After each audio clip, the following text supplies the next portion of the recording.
Hello, my Teaser King family. How is everybody today? I am fine. We will go through the NFL draft, the pro and college picks yesterday, and of course, our gold and silver. I watched Mark McGwire. I didn't get much out of it. Gold's 47.18.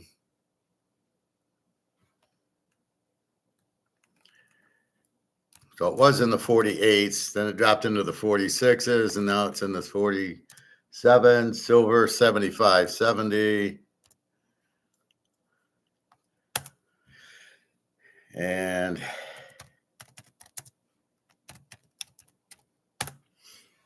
that's where we're at with it.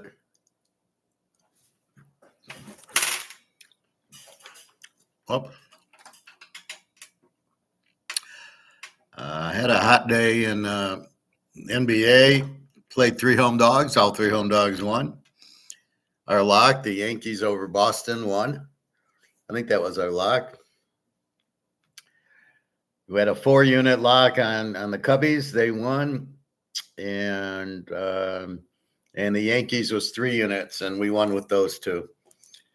So happy day. And now we get a chance to bet against Philly and on the Cubs because right now they've been playing each other. So we can only make 1 bet. Now we can make 2 and have more fun. Again, it's the Ponzi scheme of COMEX. It's all bullshit paper. Again, you're manipulating the price of silver with basically 76 million tons of bullshit because they only have 1.2 million physical tons. So in other words, I guess I could say I'm going to sell chocolate cake and sell 7 million of them. How many do you have? Oh, I got 50. That's it. What do I need any for? I'll just sell it. This will just be make believe. And somehow the banks make money on it, on the price going up and down on make believe stuff. This is an embarrassment to think, hey, we're this stupid. And that the banks are trading just paper that's not even worth anything. Absolutely ridiculous. But, since they write the rules and since we're not using the Constitution, I guess they can do what they want. I heard they're installing a draft that they snuck through another bill or something. I heard, but I also heard like when you renew your driver's license, they're installing you in the draft. Bunch of bullshit. Why do we need a draft? Why do they need control over us? What is their big thing about that? Where is that George Soros?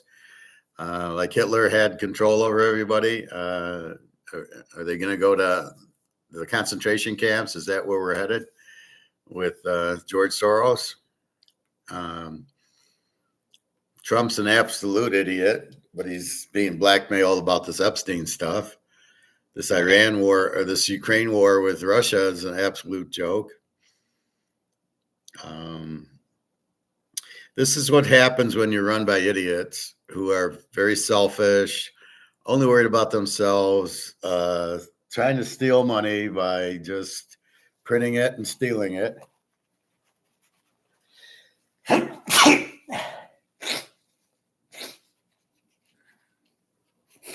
mean, I showed you like the Titanic yesterday. We talked about it a little bit, how Strauss and Guggenheim and some other rich guy were on the Titanic and it sunk, which I would have thought you could have killed them a lot easier than taking down 1,200 people in a boat.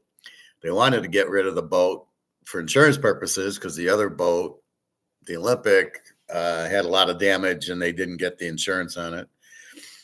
So it was an insurance cover up as well as killing the people who would be against the Federal Reserve. Thinking you could do a Federal Reserve and eliminate the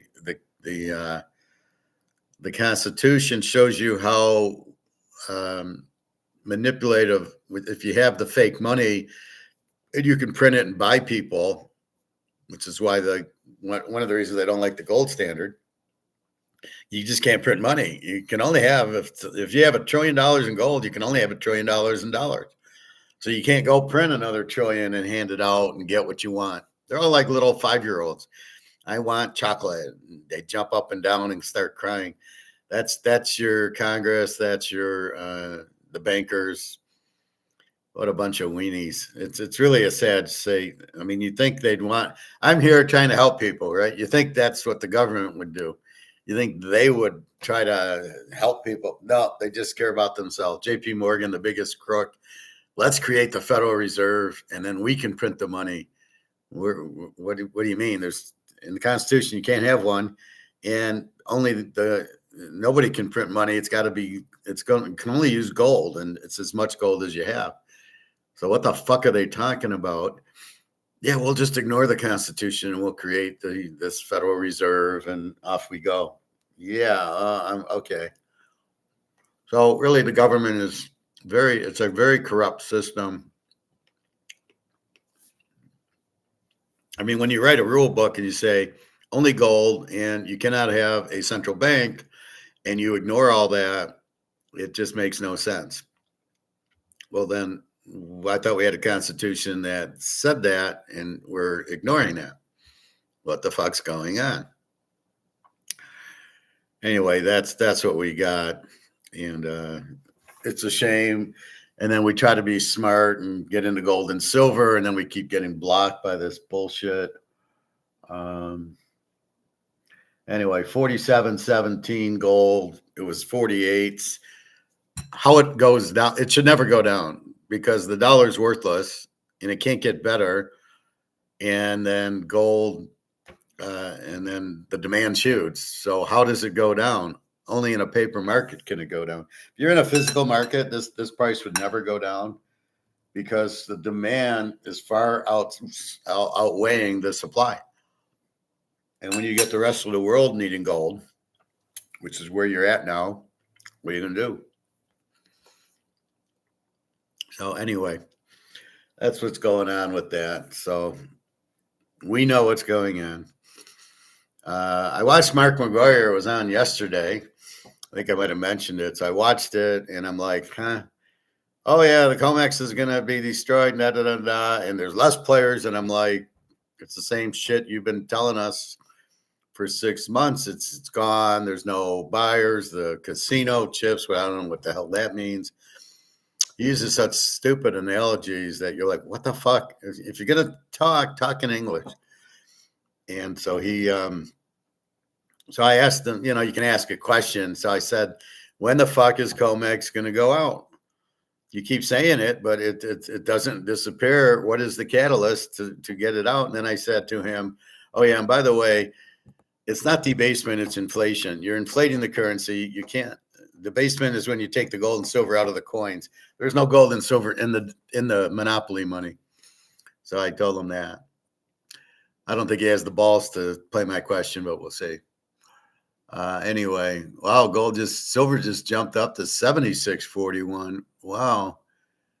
75.70, 76.39. Okay, there's something going on that it's going up. All right, let's go to the NFL draft.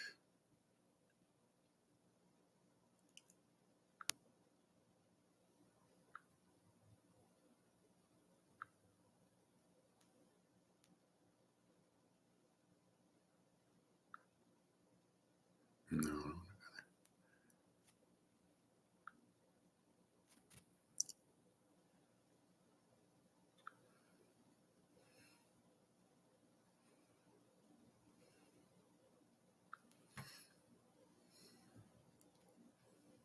Well, as long as I'm in the NBA, first we'll go here, get the scores, then go into the draft.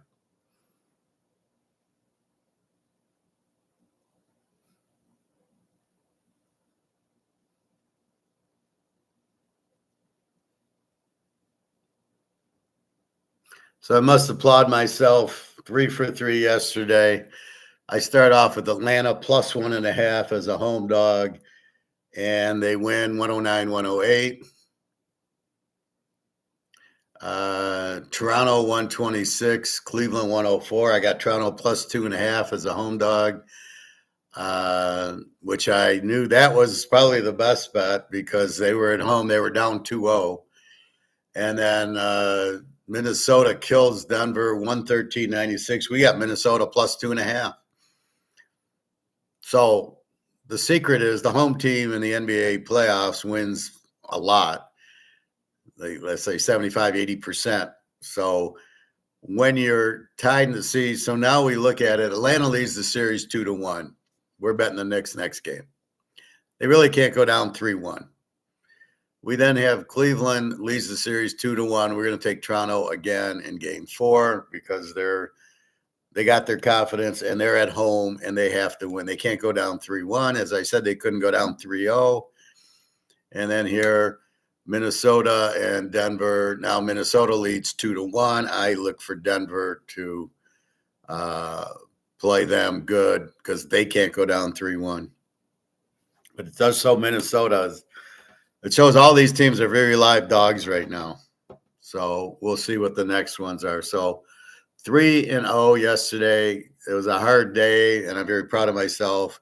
Just sticking with the home dogs. And, Minnesota had won. Toronto could not go down 3-0. That was the best. And then Minnesota was already tied, so they already knew it. So that's what happens, the home team. So let's look at today. We've got Boston at Philly. The series is tied at 1. Boston's laying 7.5, 215. How the fuck is Boston favored by 7.5 when Philly just beat them in Boston by 20? No, I gotta take Philadelphia here, plus the 7.5, 2 units, and that's just too much. It's not like Boston killed them in the first 2 games and Philly be lucky to score. I mean, the series is tied at 1. Philly needs the game. They need the home game. They need to go up 2-1. The Lakers at Houston. Lakers lead series 2-0. I'm taking Houston minus 8.5 here, 2 units. Now, I am taking the favorite, but they're down 2-0. They have to win. The game's in Houston. Look for the crowd to get them and look for Houston to have a big win here. They can't go down 3-0. And the Lakers without Luka Brasi's not that strong, but they played well at home, as most teams do. San Antonio goes to Portland. Now, Wembanyama, let's see if he's playing. Victor Allen played tonight versus Taylor with concussion, question mark. Well, we don't want to hear that. We want to hear, is he playing or not?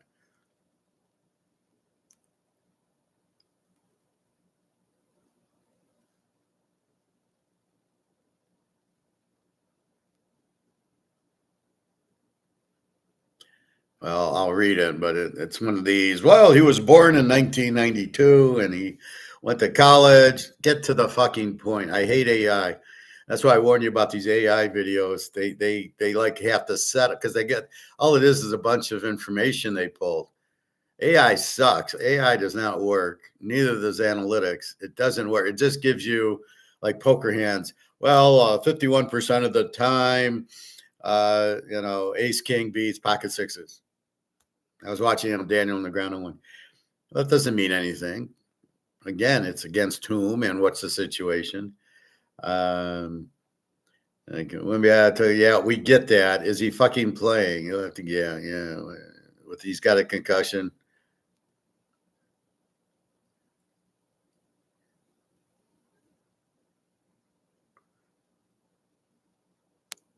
He's listed as questionable. Concussions typically require between 7 to 9 days of recovery. So even if game 3 is unlikely, he could near a return for game 4. So he's questionable. So now the question is, if he's questionable, how the hell is San Antonio 2.5-point favorite? The series tied at 1-1. So as of now, I would take Portland plus 2.5, which is a joke. And that's 2 units. If Wembanyama plays, or Winnebago, as I prefer to call him, if he plays, it's still going to be close because Portland is very good at home. So don't let, because it's a 2 seed and a 7 seed, bother you, because that really doesn't mean anything at this point. Portland's proven they can win. Yes, Winnebago got hurt in the game. But without him, San Antonio is a different team, obviously. Now, if we, it's on at 10:30. So let's say it's 5, 6 o'clock. If we hear Winnebago's playing, then I might go more with San Antonio -2.5. But even then, I still kind of think Portland wins. But I don't want to bet against Winnebago. So it's Philly plus 7.5. Houston lay the 8.5, and Portland get the 2.5. So mostly all three home teams. As you get into the playoffs, the home teams have a huge edge with the crowd. The role players play better, and I look for that. All right, so let's go to the NFL draft, round 1, and let's rip this apart.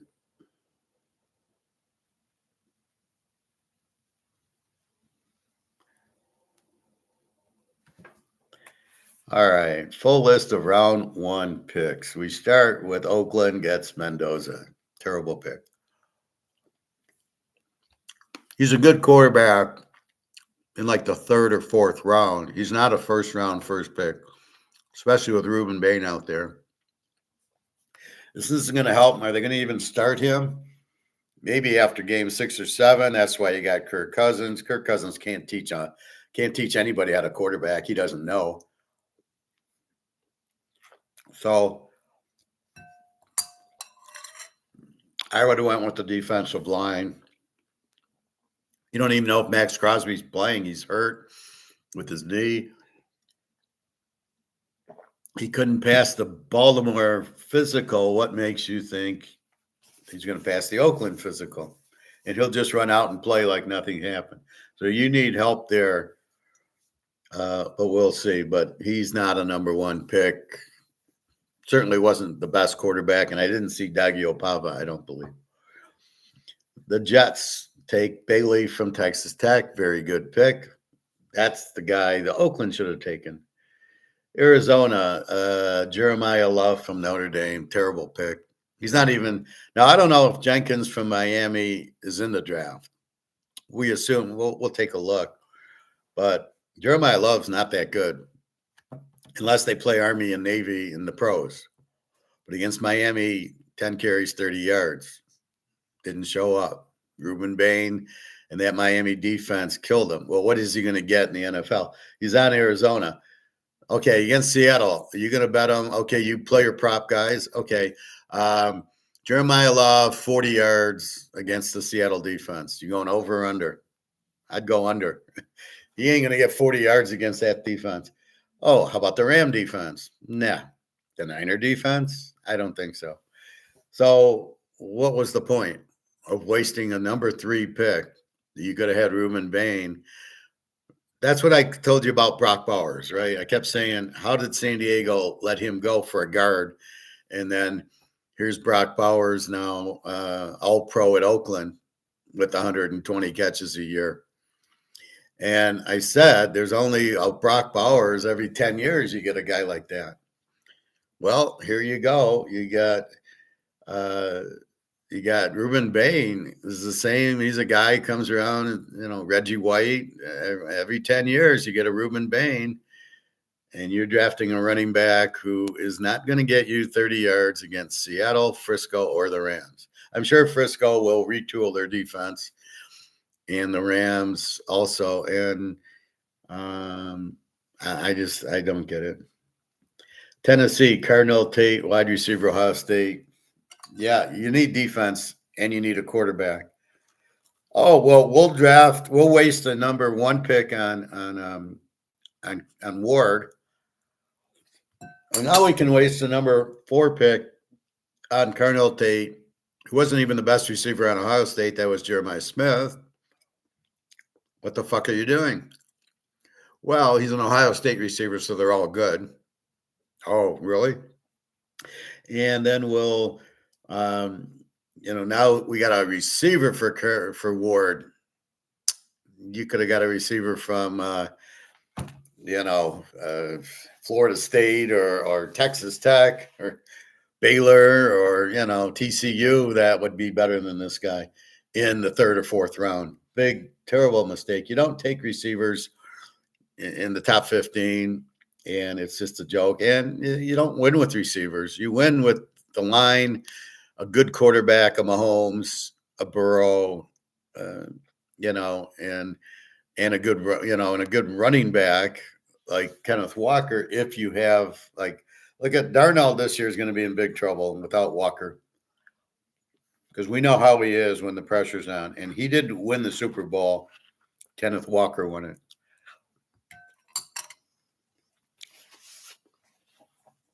And Jalen Hurts didn't win the Super Bowl for Philly 2 years ago. Jalen Carter won it and Baum won it. Their defense won it.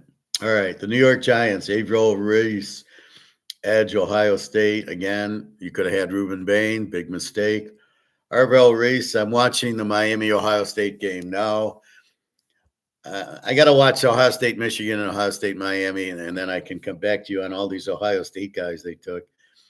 I don't know. The Giants still need a quarterback.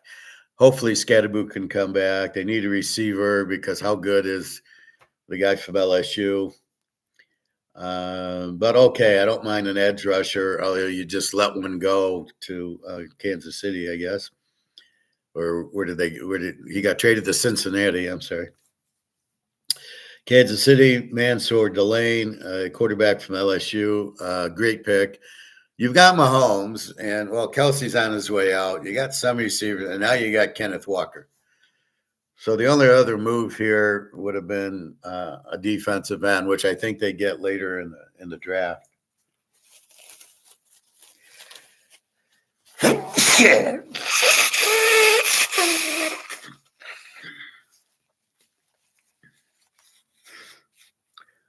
I'll tell you that fast helped me. I fasted 43 hours the other day because my foot was bothering me. And so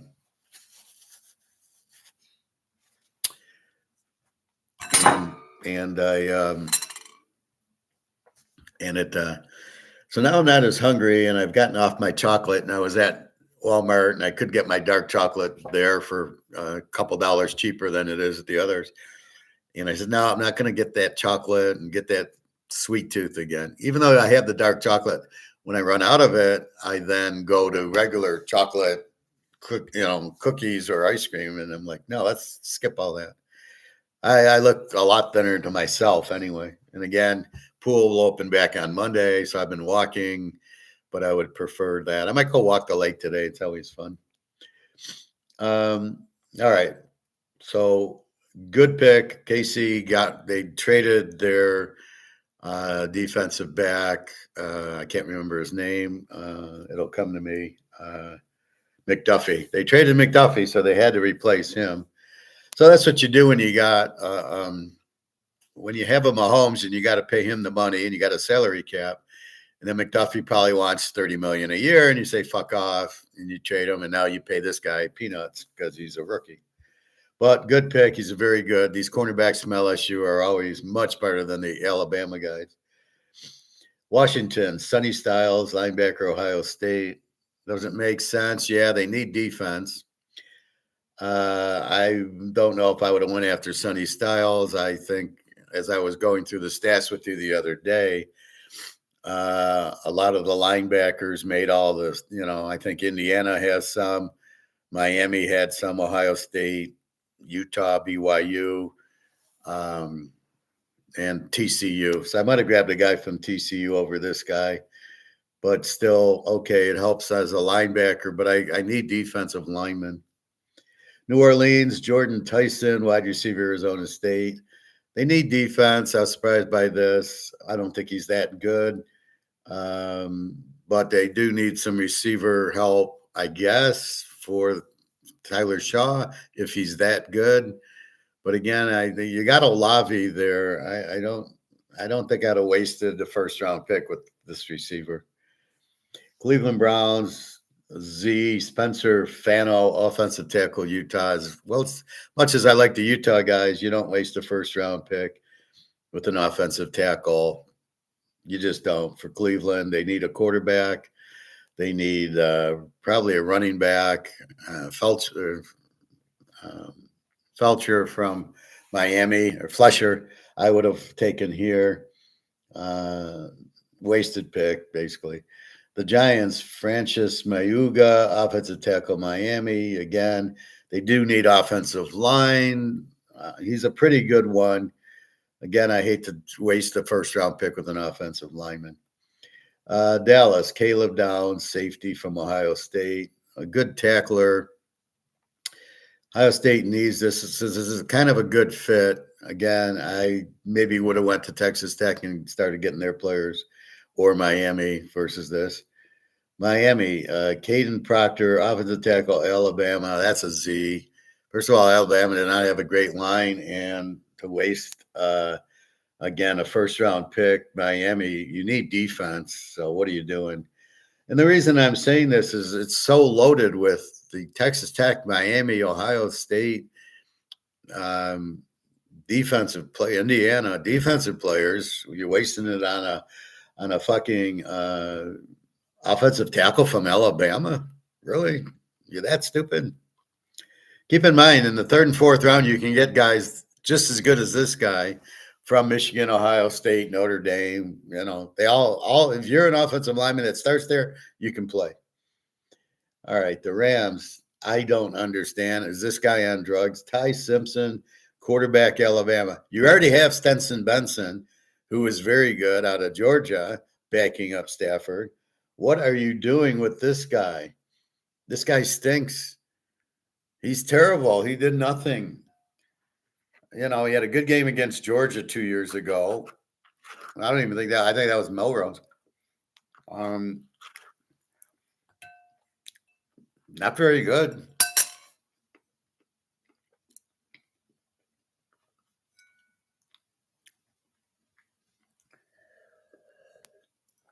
So I don't really get it.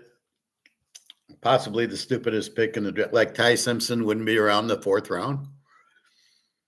I don't get it. These guys run to get him.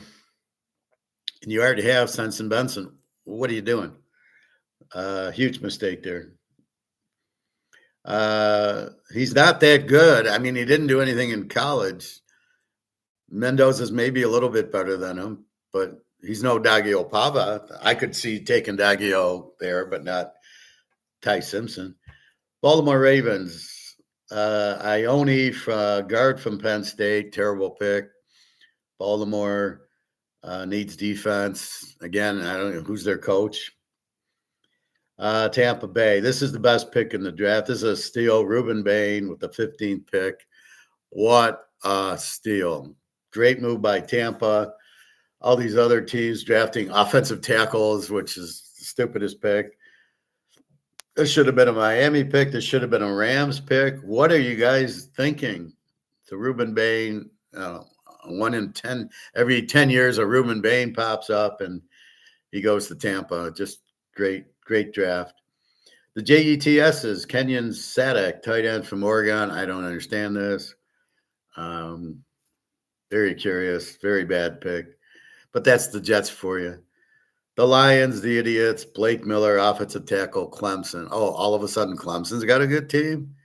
Terrible pick. I know you need offensive line, but in this draft, I would have taken one of the Texas Tech or Miami guys. Actually, the Miami guy went to San Diego. So you could have had Messidor from Miami, who we know is a very good player, goes to San Diego. The Lions could have had him at 17. An impact defensive player, which is what they need because their defense gives up 33 points a game for the last 2 years. Here's Blake Miller. Oh, he's just going to walk in and play right tackle. Who cares? Terrible pick. I mean, because you could get this guy in the third or fourth round. It's value. You're not getting value, right? Drafting the running back from Notre Dame with the third pick's terrible. Drafting the wide receiver at the fourth or fifth pick was terrible. drafting this guy in the first round is retarded. Terrible pick. Vikings. Caleb Banks, defensive tackle, Florida. Now, the Vikings are very strong defensively. Now that they got the quarterback from Arizona, Caleb Murray. Now that they have him, I wouldn't waste an offensive lineman. I think it's a good pick, but I don't know who this guy is out of Florida. Did you miss the? Oh yeah, by the way, Ohio State, Indiana, Texas Tech, and Miami are the 4 teams you should be drafting from for defense. So I think this is a good idea. Bad pick, bad guy. Carolina, Monroe Freeling, offensive tackle, Georgia. Stupid pick. It's not going to do anything. He's not. It's not a position that you need to waste a first rounder on. You could get your defensive players from these other schools. Then this guy will be around in the 5th round.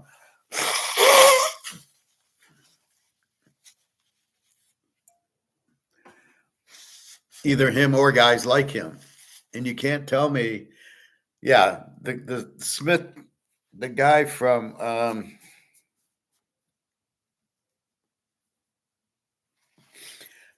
Ohio State, Smith, the receiver. Yeah, he's above, right? He's very good. Not this Tate guy that went 3rd or 4th.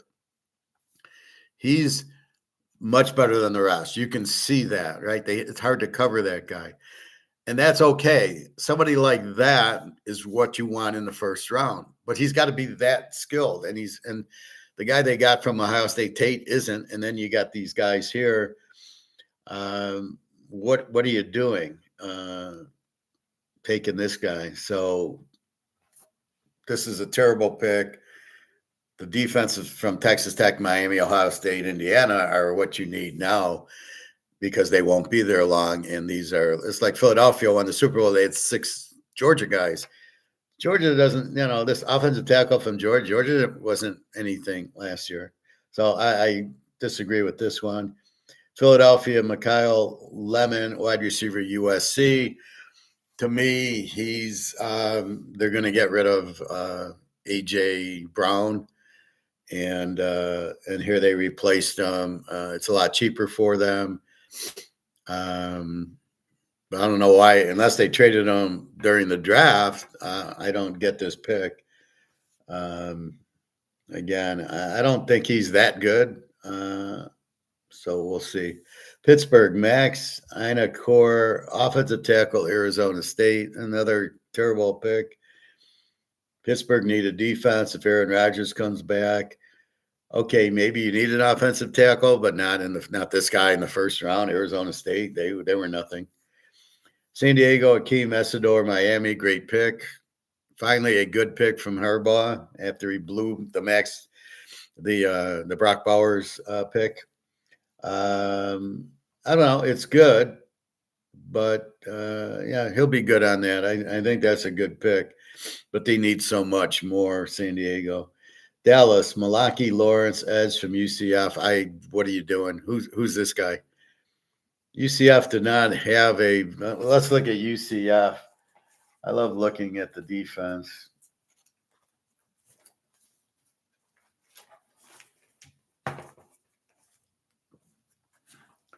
UCF, they probably didn't make a bowl game.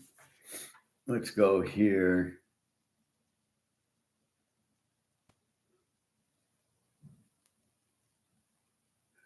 Just 1 second.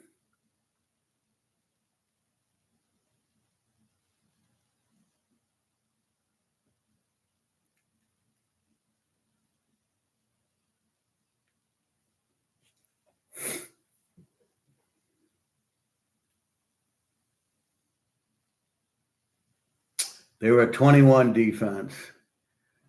They lost 41-21 to UCF, like the last regular week of the year before the bowls. So they gave up 40 to BYU, and you are drafting this guy, an edge from UCF. Yeah, he did great against BYU. It makes no sense. Why would you go to UCF for your defensive end in the first round. First round picks are starters that are, all pros, not a fucking edge guy from UCF. I do like the Miami guy and Ruben Bain, but not who's this guy? Cleveland, Casey Concepcion, wide receiver, A&M. You don't have a quarterback, boys. Who are you throwing to? The Bears, Dylan Thienen, safety from Oregon. The Bears do need defense. Their offense is pretty good, although they did lose DJ Moore, so they need to replace him. You still need a quarterback because Caleb still throws way too many interceptions. I don't know how good he is from Oregon. Again, where's the TCU guys? Houston, Kalen Rutledge, guard from Georgia Tech. Terrible pick. First round, you don't waste it on offensive linemen. Look at all the offensive linemen they wasted. Then you wonder why these teams go 3-14 or now 17. Yeah, they go 3-14 or 4-13. Houston with the killer defense drafts a guard from Georgia Tech. Are you fucking kidding me? Oh my God. Miami, Chris Johnson, cornerback, San Diego State. Yeah, I'm sure he's better than the Texas Tech and Ohio State and Miami guys. Absolutely. Again, a fourth rounder you're drafting in the first round. New England, Caleb Lomu, offensive tackle, Utah. This is the second offensive tackle by Utah. I didn't realize Utah was all that last year, right? It was because of Devin Dampier, but not, this is the second tackle going to New England. We know they need help at tackle because they couldn't stop Seattle from sacking the quarterback. But again, this is wasted. Kansas City, Peter Woods, defensive tackle. Clemson, again, Clemson's a 21 defense. I'm not buying this. Now, I do like that KC needed a defensive lineman, and that's it. So, okay, it's a good position. At least it's a defensive guy. I'm just curious about Clemson because they didn't really have a good defense last year. The JETS, Jets, Omar Cooper, wide receiver, Indiana. Okay, I like this. Guy from Indiana, he's a winner.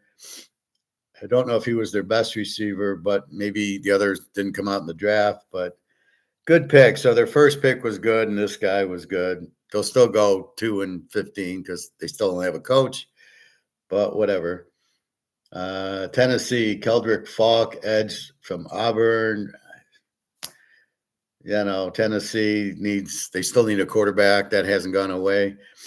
The problem is by taking the wide receiver 4, you could have had a better edge, Ruben Bain, and then taking the receiver here, which he still would have been here, if not him, that.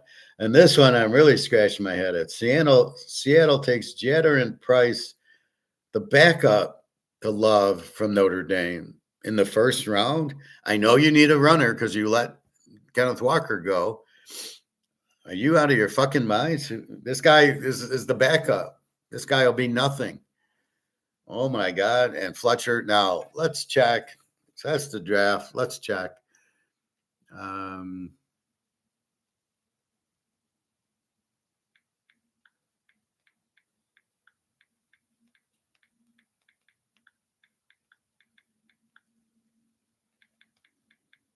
Maybe he's not. Mark Fletcher will not enter the NFL draft this year. The Miami running back has decided to return. Okay, so that's why we're not seeing Fletcher. Trying to figure that one out. Why you're going for the backup on Notre Dame seems crazy. All right. So questions, comments on the draft. Again, it's what do I need? And then stop wasting your first round picks on offensive linemen. It has never worked. It never will work because you know why? The guy in the third or fourth round is just as good as your first rounder.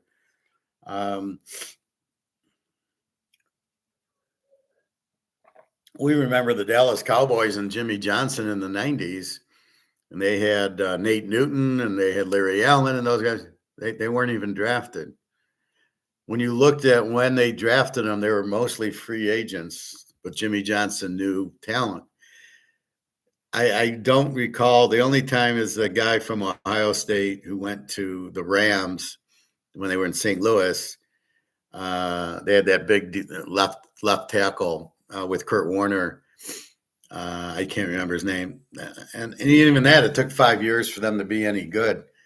So drafting offensive linemen is a third, fourth, fifth round thing because you can't get the receivers and running backs who are first round talent and the defensive ends. Right now, this has got to be grab your defense. And again, Texas Tech, and again,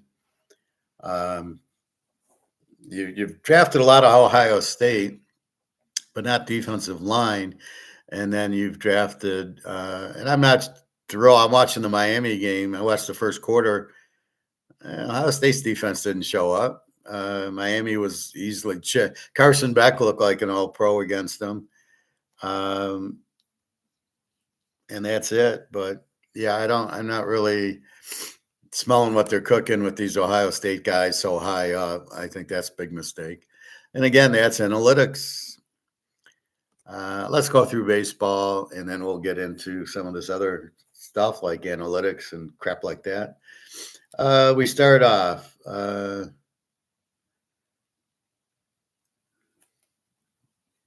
Let's refresh this.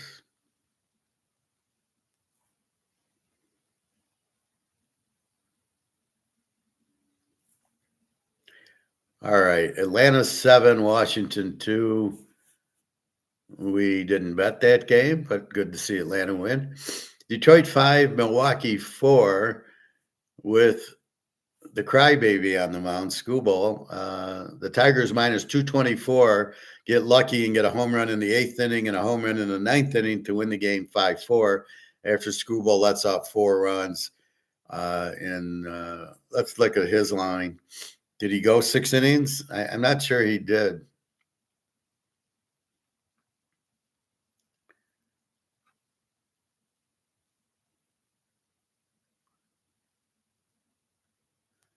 All right, let's see. Skubal, 6 innings, gave up 7 hits, 4 runs, and a 2.72 ERA now. So he did go 94 pitches. Ooh, a big day for him. 7 hits, 4 runs. So he pitched like crap. And we had to come from behind to win. What should have been an easy. The pitcher on Milwaukee was terrible. He had like a 6 ERA. How this game was 5-4. The Tigers couldn't hit the 6 ERA pitcher, and Milwaukee got 4 runs on Skubal in 6 innings, 7 hits. Maybe he's not that good. Yeah, don't waste your $40 million. And again, I still wouldn't be playing him because if I'm going to trade him as I am, why the fuck am I playing him? The only thing that can happen is he gets hurt. All right, so we win 3 units on that. The Cubs 8-7. The Cubs was my 4-unit lock, plus 102. They win 8-7 in 10 innings, but they've now won 9 in a row, and the Phillies have now lost 9 in a row. They might have won 10 in a row, but anyway. So the Cubs just playing the streak. You know, it's 4 units. Detroit was 3 units, 2 winners. Colorado we took. They lost 10-8, so sometimes they shut you out, and sometimes they're giving up 10 runs. So I lost with Colorado 2 units. The White Sox under, as they can hit, 2 good pitchers, 2 units, and they win 4-1. So the White Sox win, and it's 4-1. So it's a 5. It's a total of 5. We got 8.5. The Dodgers over 7. I didn't bet. They win 3-0. They had a weak pitcher going, and so did the Giants. So I don't know how they shut out the Giants with the weak pitcher. The Yankees on their streak, we take them minus 136, 3 units, and that's a W. In our last game, the Mets win 10-8. So now they're on a 2-game winning streak. See how easy it turns. And then the Rangers 6, the Pirates 1. We got under 7.5. That wins. And I think we have Scanes today. So we go 1, 2, 3, 4, 5, and 2. But in bets, we go plus 4 units, plus 3 is plus 7, minus 2 is 5, plus 2 is 7, plus 3 is 10 units. So we have a plus 10 unit day. Sunday was a plus 17 unit. So that's why you bet units. And now I would start increasing what the unit is. So a unit might have been 15, 20, $25 when we're starting, and now they're probably up to maybe $40, and you're up all these units. So you're making money and you money management it up. So a great day. I was very happy. And it was very easy. The Yankees on their streak, the Cubs, and then Scooble. You laid 233, but you know what matters is you got the W. And that's the only thing that matters. It's not, oh, I can't lay 233. If the bet is there, it's a prudent bet with Scooble. You did fine. Although we're seeing Scooble, a lot of his games are over, not under, and a lot of his games, um, I don't know if they win or lose, but a lot of these games he does only pitch 6 innings, 5 innings. He won't go more than six usually. He actually pitched 94 pitches to go 6 innings. This is the problem with the analytics in baseball. Why are they caught on this 100? Why are they caught on you can't go 3 times through the lineup? Just because somebody comes up with some statistical bullshit doesn't mean it's actually accurate. You have to dig into it. You got to look at who, and that's the key is who did they play? So obviously if Scooble plays Minnesota, it's not the same if he plays the White Sox or Cleveland. It's team by team. You got to break out the game just like we do in football, just because we're looking for teams with weak defenses, and then we're going to bet over if we get a good offensive team. We do that in college. When the Z team is playing and we got a good quarterback, we'll lay 25 points and they win by 50. We don't care. It's who's playing. That's the problem with analytics and AI and all. AI is just a bunch of bullshit. I mean, if you're playing in poker, so I'm watching Daniel Negreanu and he's talking about that, and well, if I use analytics, I'm smarter than the guy who doesn't. Oh, really? I don't use analytics or AI. I don't care if I have ace king and you got sixes. I play differently. If I don't flop an ace or a king, I fold because I realize an ace and a king is not a very good hand if all 5 cards are out. So I might push it up, but I tend to play those slow and see if I catch something on the flop. If I do, that's a different story. Anyway, we shall see. So let's go to the games today. We got to go to the 24th. That'll help. We start off with the Lions and the Bengals in Cincinnati. Detroit minus 124, 8.5. We got Framber Valdez with his 3.3 ERA against A. Abbott for Cincinnati with a 6 ERA. But he's a lefty, so the Tigers will have their weaker lineup in because their best hitter is Carpenter, but he doesn't play against lefties because he can't hit lefties. Unbelievable. What a idiot manager. Well, analytics says that he's going to hit righties better than lefties. Yeah, so sorry, Joe DiMaggio. If they're pitching a righty today, we can't pitch. We can't. You got to sit on the bench. We're going to put the lefties batting order in. Unbelievable. All right, so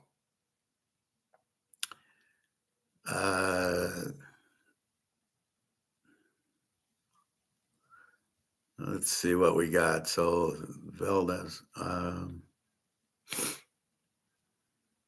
I looked at the streaks. I think the only streaks we have, I looked last night, are the Yankees and the Cubs, and then Philly on the losing streak.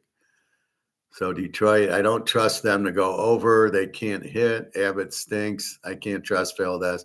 This is a no play. Because I don't know that they're going to hit and score, and I don't know what Valdez is going to do. I don't know how powerful Cincinnati is. And again, you got the left-hander, so you got the right-handed hitting lineup. So we're gonna pass on that. All right, Boston against Baltimore. Baltimore minus 114, 8.5. We got Young for Baltimore and Bello for Boston. Now we saw Bello against the Tigers. He actually sucked. Young, who's Young? He's got a 0 ERA. He's pitched in one game, and they beat the White Sox 2-1. He pitched 5 innings of 2-hit ball, but it's against the White Sox. That's like a minor league team. In 2025, he pitched 12 games at a 6.24 ERA. So this guy sucks. Young, who's Young? On Baltimore.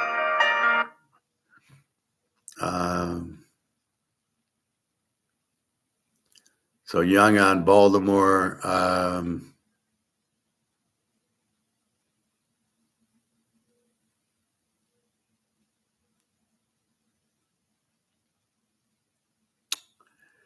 So he's got a 6 ERA against Bello. So I'm going to go over in this game. And I got to go to a new piece of paper. So today's the 24th. Let's go Baltimore over 8.5, 2 units. So we've got 2 bad pitchers, and we'll see if they hit. Boston's starting to hit a little. Baltimore's starting to hit a little. We'll see. Cleveland goes to Toronto. Cleveland minus 119.8. We got Grant Williams with the 2.17 ERA for Cleveland against Max Scherzer. And we know that 7.31 ERA cannot be real. This is probably an under. Scherzer, Cleveland, Texas. Yeah, we're going to go under in this game. Cleveland under. Well, the question's going to be, we'll go 2 units. How long are we going to see Scherzer and Williams? If they both go like 7 innings, this game won't get to 3. However, it's when do they pull them out? And they're too, the coaches are too much have their heads up their ass with this pitch count. It's just it's a terrible thing. It ruins the game because, if you're going to see Scherzer, you're really not going to see, let me see you're really not, going to see the bullpen guy.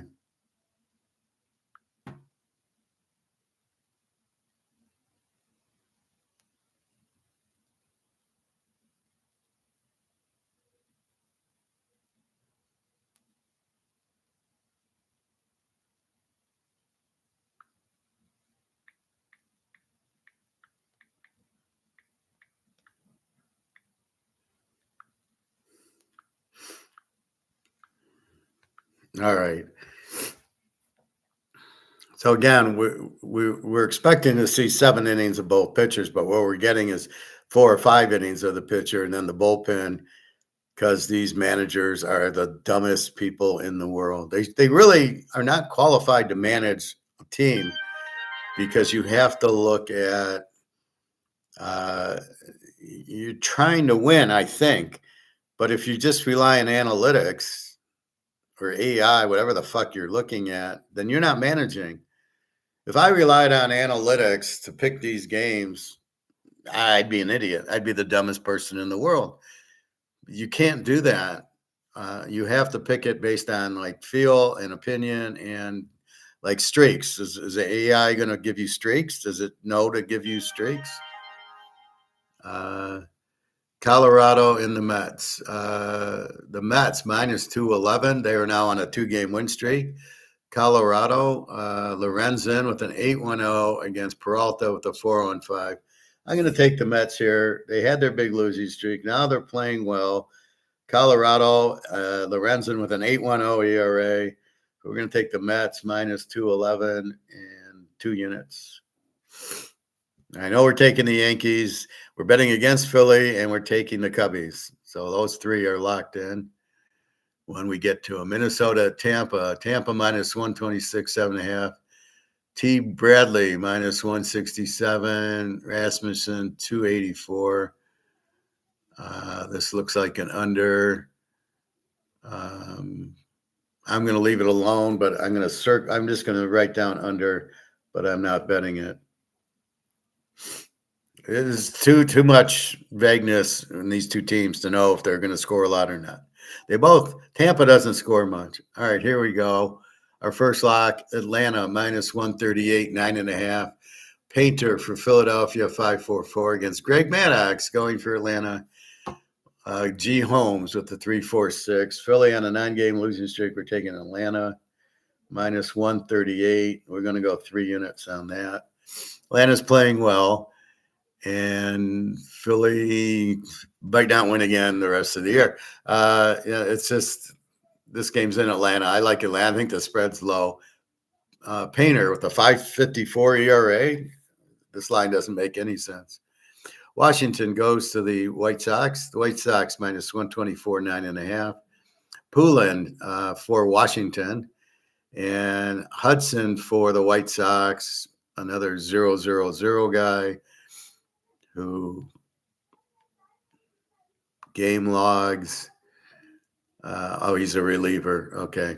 So this guy's a reliever. I doubt he has a 0.00 ERA. But even if he does, so he goes 1 inning. And Poulan for Washington has no ERA. So this game, just throw it out. We don't have any data to go by. California goes to KC. We've got KC minus 110, 8.5. We got Kikuchi, who stinks, 5.62 ERA for California. Cameron, 5.40 for KC. We're going to go over here. KC over 8.5, 2 weak pitchers, 2 units. We got Pitt and Milwaukee. All right. And we've got our Scanes. Pitt minus 118 and 7 with Scanes. Woodruff 3.52 against Scanes, 3.27. We're on Pitt. And we are minus 118, and we're going to go 3 units with Scanesy. Good luck, Milwaukee, finding a run. We've got Oakland against Texas. Texas 137, 8.5. Evaldi for Texas. He stinks. 5.19 ERA against Cervino with a 6.38. This game will go over. Texas over 8.5. And I'll go 2 units. A lot of good pitching matchups. Oh, here we go. The Yankees. M. Warren with a 2.52 against McCullough with a 6.30. Yankees minus 148.5 on a big winning streak. Yankees minus 140. And I'm going to go 3 units here. Seattle goes to St. Louis. We've got Yankees and the Cubs. Yeah, and against Philly. Okay. We got the Yankees. We went against Philly, and then we got the Cubs, and that's next. Yankees, Seattle at St. Louis. We've got Seattle minus 142 and 8 at St. Louis. Kirby with a 3 ERA goes against Palante with a 4.05. I'm going to leave this alone, although Seattle plays better on the road. John C., hello. Good morning. I don't know. It's very it's maybe a Seattle play, but I don't like it. The Cubs at the Dodgers. This is a very difficult one. Cubs being on a 9-game winning streak, we got to take the Cubs. We got Talon for the Cubs at 4.09 and Sheehan for the Dodgers 5.84. Maybe it's not as hard. Dodgers 156, so we get the Cubbies in 143. We're going to go Cubs plus 143, and this will be 2 units. The Dodgers have been losing lately. They got blanked by the 49ers 3-0 the other day. They're not hitting. And, when you play every day, you're going to go through streaks, which is what we're looking at. So the Cubs are hot. They beat Philly for us on Sunday with the home run to win like in the 10th inning. So they're hot. And all you can do is just keep betting the streaks. So you keep betting the Yankees, keep betting the Cubs, keep betting against Philly until they lose. That's why we're not on the Mets anymore, right? The Mets lost 12 in a row. Now they've won 2 in a row. Now we're on the Mets. So it's as simple as that. If Black's hitting, you bet Black. If Red's hitting, you bet Red. Why do these people keep calling me? I'm in the middle of class. Miami against the 49ers in San Francisco. So Miami had to fly to the West Coast. Miami, Frisco 105, 7.5. Alcantara with the 309 for Miami. Hauser from Total Recall with the 557 for the Niners. I'm going to leave this game alone. This game is probably an over, but I'm going to let it go. They just lost 3-0 to a bad pitcher for the Dodgers, the Niners. So we will let that go. What is this texting?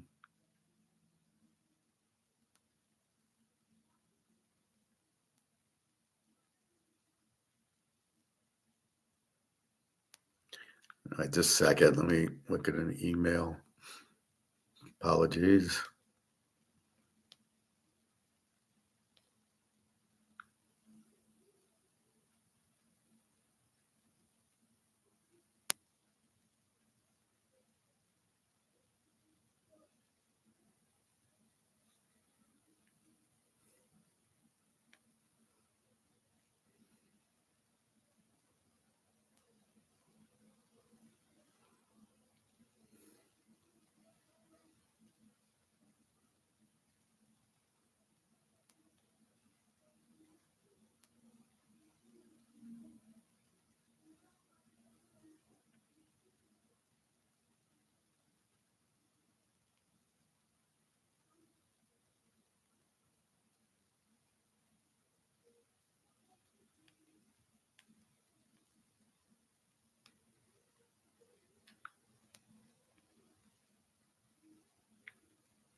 All right.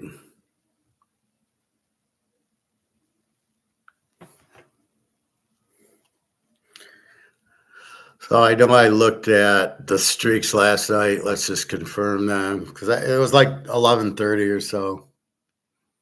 So the Yankees are on a 6-game win streak. Boston's actually on a 3-game losing streak. Everything else is one. So all the streaks are flipping. Atlanta on a 2-game winning streak, which is good. Philly on a 9-game losing streak, so it helps Atlanta's on a winning. Cubs on a 9-game winning streak, and everything else is ones and twosies. So that's what you have there.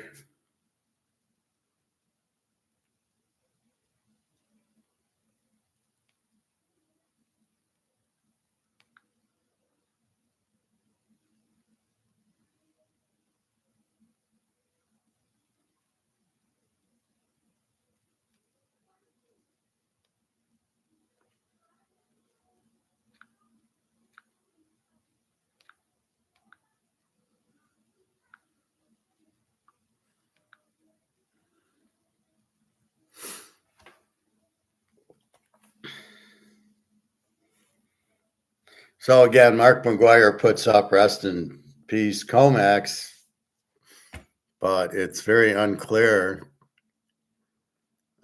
We touched base on this yesterday on Egon. Again, so we know the long story is our gold and silver is going to the moon, but we're all frustrated because we've seen it much higher. Five Guys and Fries I talked about yesterday, 15 popular restaurants closing. It's just simply their costs are going up and they can't raise the prices in the market to where they need to be to stay in business. So if their costs went up to $10 for a burger and they start charging 15, nobody's going to shop there because in our world, we us know that dollars got no value. However, most people don't see that, and therefore I'm not paying $10 for a hamburger, and so it's in their mind, even though the $10 is worth $1 now. So would you pay $1 for the hamburger? Well, that's what you're paying, but nobody really can put two and two but us. This draft is bad. Can't believe Ruben Bain dropped like he did. Yeah, Nick, it's well, I mean, look at Brock Bowers. He dropped down to 11 and Oakland got him. San Diego let him go for an offensive lineman who's been hurt most of his career. And even if he isn't, you could have replaced him with they obviously replaced him with somebody. You get a chance to take that superstar, you got to take him. All right, Bailey went to the Jets, but the Jets are so bad it won't matter. But yeah, Reuben Bain, and these teams that draft these offensive tackles, what the fuck are they doing? They're not going to make a difference. These are just, it's an offensive tackle. It doesn't matter. It's not like a great running back, or a great receiver. Now, if the receiver came out from Ohio State, Smith, that's a good pick. All right. I don't like taking him in the top 5, but that's a good pick. But that's it. That's what you need to do is get a guy like that in the first round because he's not going to be available every year and he's not going to be available third, fourth round. These offensive linemen are just terrible. So as I said, now Kansas City, I do like what they did, the cornerback and the defensive tackle. I don't know what all these people from Clemson are doing. Clemson's not a very good team. Clemson shouldn't have anybody drafted in the first round. Oh, it doesn't matter what college you want. Bullshit. Why do you think Indiana, Miami, and Ohio State and Texas Tech all were in the playoffs and all were winning? Because of the players. It's the players. So I think some of these Ohio State guys got drafted way too early, especially, Sonny Styles. I thought he was a good player. I'm not sure he's a high first round guy. And the other guy, Reese, I do. Bailey should have been 2, and Bain should have been right after him. I don't agree with Arizona getting the running back 3 or 4 and the receiver Tate from Ohio State. He wasn't that good. He's not there. He's not the Smith guy. So I totally disagree with Arizona getting him. Like, okay, so we're Arizona. Are we going to start betting Arizona because they got a second-rate running back from Notre Dame who did well against Stanford and Army and Navy, but against Miami he got 30 yards. So what do we expect when Arizona plays, like I said, Seattle, the Rams, the Niners? He's not going to get 30 yards in the game. He's not Barry Sanders. He's not Emmitt Smith. So he's not Eric Dickerson. So again, you've got to look at the schedule. And then the draft is back up at the last pick. Are you out of your fucking minds? This is the best. Now, we saw Fletcher's not in the draft. The guy in Miami, he's the best running back. Okay, he didn't come out. All right. Ohio State had nothing. Michigan had nothing. Michigan's quarterback underwear is terrible. Does Michigan have some defense? I think maybe. I want receivers. That Lemon kid from USC made sense. UCLA must have some. Oregon has receivers. Washington, they took that. I don't know. Nobody took Washington. That was in that pre-draft. But we'll see. I mean, he went to Tampa. I mean, that's a steal. I mean, him going to Tampa. See, here's where the Lions blew it. The Lions could have traded with Tampa for that 15th pick and got Reuben Bain, but this is where the Lions are too stupid. So instead, they get some offensive tackle from somewhere. I think Clemson too. When you start drafting guys from like Utah State, there's a problem, right? Jordan Love of the Packers was at Utah State. Yeah, look how he's done. Not very good. So that's why now you can't go to Alabama for quarterbacks or Ohio State for quarterbacks. We understand that. You go to LSU, Joe Burrow, Texas Tech, Mahomes. That's where you go for quarterbacks. They learn the game, not Alabama and Ohio State. They don't learn the game. And it's been proven. And how long are we going to watch Fields fail and CJ Stroud fail? Oh, no, CJ Stroud's fine. Yeah. In what world is he fine? Yeah. And Jalen Hurts, he's great. Yeah. In what world is he great? You got Barkley. You just Hurts, get out of the way. Just direct snap it to Barkley. Hurts doesn't do shit. He's not a good quarterback. He didn't win the Super Bowl. It was their defense. It was all the Georgia guys and Baum, and that's it. Because they got to Mahomes with a pick six and another pick and another fumble and another sack. That's what won the game, not Jalen Hurts. So I don't get where they think he's good, or CJ Stroud or Drake May. I'm still questioning that.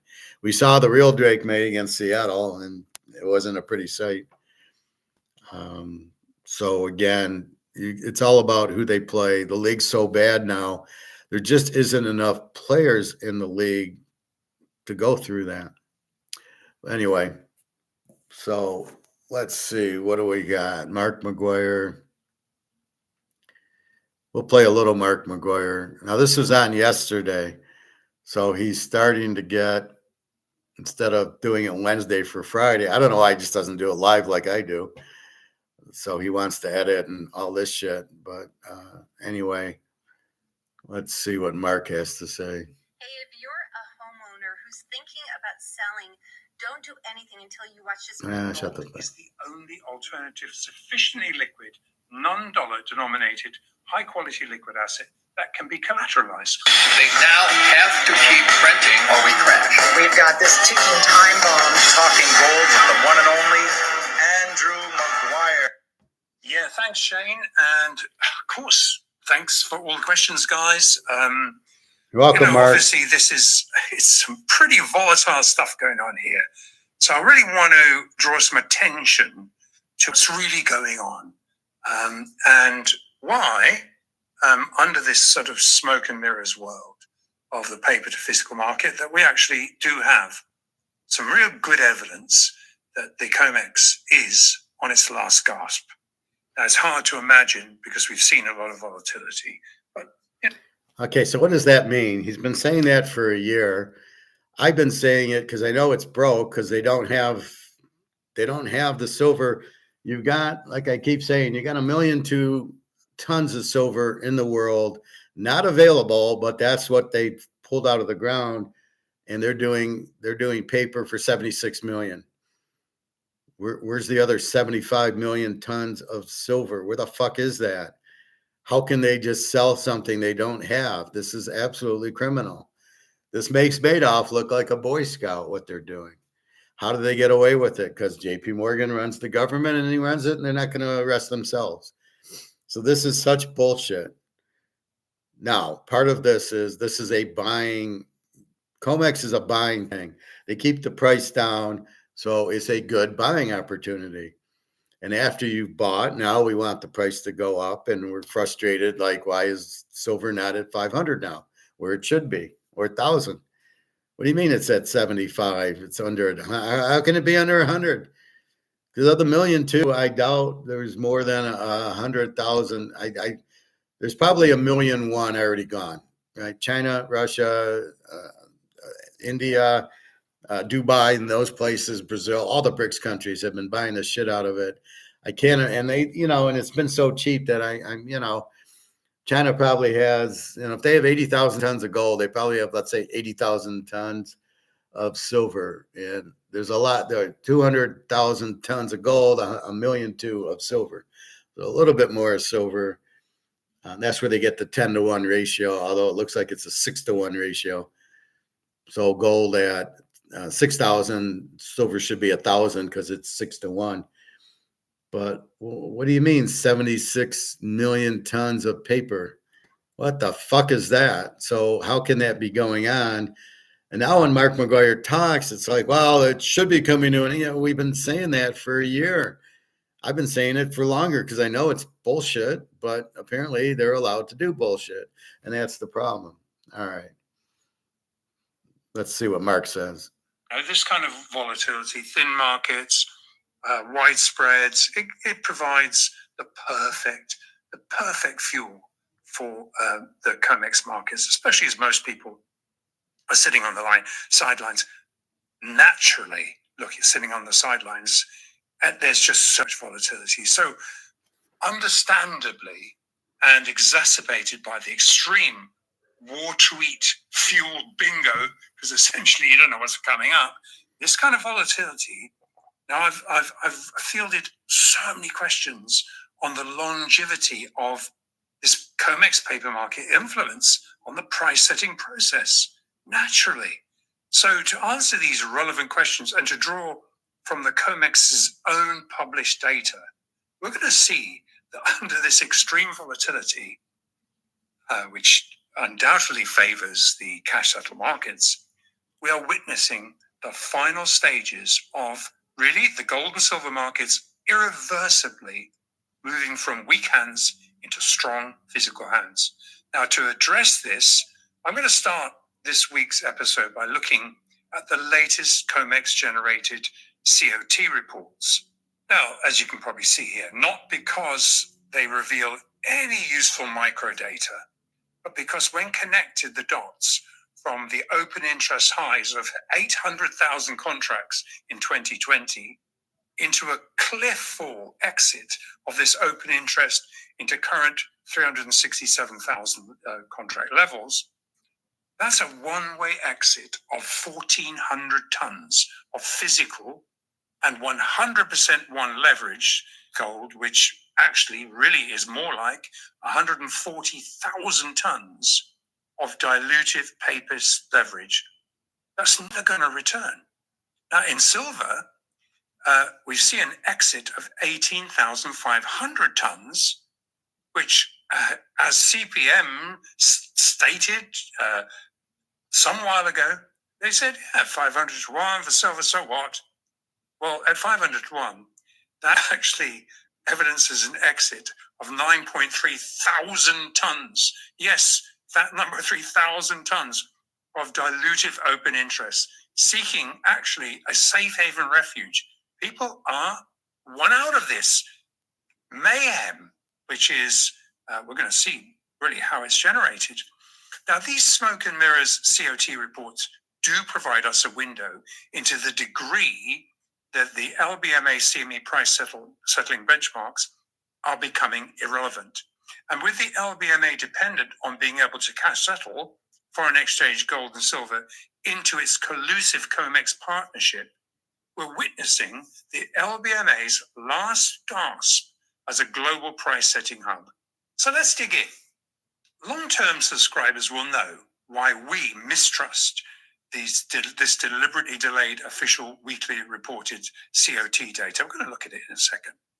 And why we cannot take it at face value. Therefore, in order to make sense of these reports, it requires us to, as best as possible, weigh in the one-sided COMEX data against the deliberately unreported offsetting LBMA over-the-counter data. Now, given both sides of these transactions are held by the same commercial market makers, but the invisible reported offsetting over-the-counter leg of the report that's published is just accepted at face value by the self-regulated CME. This can and has historically proved to enable some very bad actors to directionally employ an otherwise illegal hidden position concentration level and for it to exist. Now, if a single entity or a potential cabal of traders with a common goal own a large enough percentage concentration of issued leveraged COMEX open interest, the chips in the casino, and of course these are all cash settled futures positions, then they ultimately control the direction of that asset's price, clearly. And this was a major concern that Commissioner Bart Chilton, he is CFTC Commissioner, publicly drew attention to during his tenure at the CFTC, specifically drawing attention to such concentration being utilized to directionally manipulate silver lower after JP Morgan took over the untenable Bear Stearns short silver position in 2008. And it was actually the Bear Stearns silver position that imploded that bank. Now, all of these. So that's what we're going to get coming up. All these banks are going to implode because they got these options they can't get out of, and they're all going to go broke. So like Bear Stearns did, all these bullion banks are in big trouble. And that's why we see a lot of this going down. They're trying to get out of their options. They want to buy physical silver and gold at cheaper prices, these margin calls, all this bullshit that what the fuck are we doing in a COMEX system for physical gold and silver? What the fuck is that all about? We should not be in that system. We should be in a regular market like steaks and chickens. When we go to the grocery store, they put it out price and we either buy it or we don't. And if we buy it, and if there's a lot that sells out, they raise the price. And if that goes, so if gold and silver is at the grocery store and we don't have COMEX, gold 10,000 an ounce, silver 2,000 an ounce. If you didn't have this fucking COMEX, so totally illegal and totally ridiculous. All right. And let's see.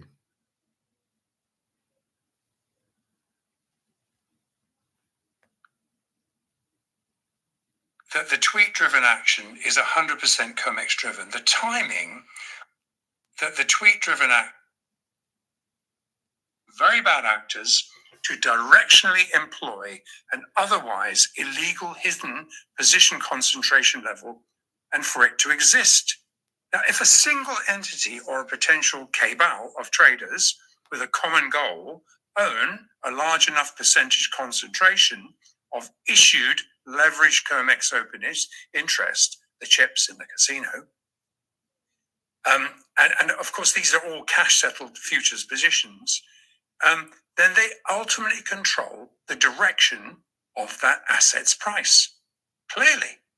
And this was a major concern that Commissioner Bart Chilton, he is CFTC commissioner, publicly drew attention to during his tenure at the CFTC, specifically drawing attention to such concentration being utilized to directionally manipulate silver lower after JP Morgan took over the untenable Bear Stearns short silver position in 2008. And it was actually the Bear Stearns silver position that imploded that bank. Now, all of this data is extremely well documented.